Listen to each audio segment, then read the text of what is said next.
Hello, my name is Ash, a counselor in training. This is my Relatable study podcast for individuals who need help studying for their NCE, CPCE, and other related counseling exams.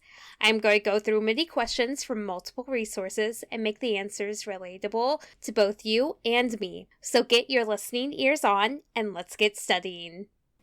Negative reinforcement requires the withdrawal of an aversive negative stimulus to increase the likelihood that behavior will occur. Negative reinforcement is not used as often as positive reinforcement, and A is really the same as a punishment, B effectively lowers the frequency of behavior in young children, C is not the same thing as punishment, D is a psychodynamic conceptualization. The answer is C. Negative reinforcement is not used as often as positive reinforcement and is not the same thing as punishment. People tend to mix up negative and positive reinforcements. Negative reinforcements help increase desirable behaviors, whereas positive reinforcements decrease behaviors. Usually, negative reinforcements and positive reinforcements, punishments, and rewards usually trip me up. So I would recommend looking up a way to make sure that this concept sticks with you. It has not stuck with me quite yet. So let's do our research. What is developmental crisis? A developmental crisis can occur during maturation when an individual must take on a new life role. This crisis can be a normal part of developmental processes, such as a youth may need to face and resolve a crisis to be able to move on to the next development stage. And this may occur during the process from moving from adolescence to adulthood. For example, when individuals turn 18 or 21, they will move from their parents' house to their first apartment or first home. In many ways, this could be considered a developmental crisis because they may not be ready to move away from their parents. Punishment A is the same as negative reinforcement, B is more effective than reinforcement, C decreases the probability that behavior will occur, D is used extensively in reality therapy.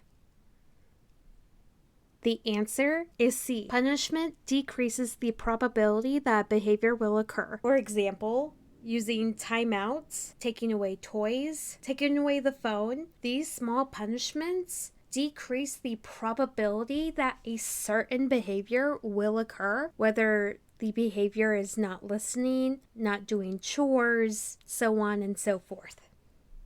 What is a situational crisis? This is the second type of crisis in the situational crisis. This type of crisis can occur at any time in a person's life. There's usually a problem or event that will occur, which leads to a disruption in normal psychological functioning. These types of events are often unplanned and can occur without or with warning. An example would be a natural disaster. Those come with warnings, and sometimes they come out without warnings, and it is a situational crisis. Or people can be in an abusive relationship, and from time to time they may be in a situational crisis before things calm down again.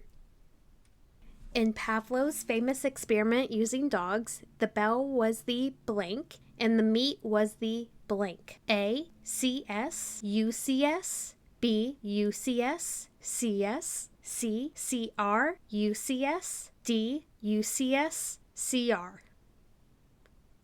The answer is A. In Pavlov's famous experiment using dogs, the bell was the CS and the meat was the UCS. The CS is the conditioned stimulus. The UCS is the unconditional stimulus. CR is conditioned response. And UCR is unconditioned response. So the answer is, in Pavlov's famous experiment using dogs, the bell was the conditioned stimulus and the meat was the unconditioned stimulus. If I got these incorrect, please let me know down in the comments, and I will try to fix these the best I can.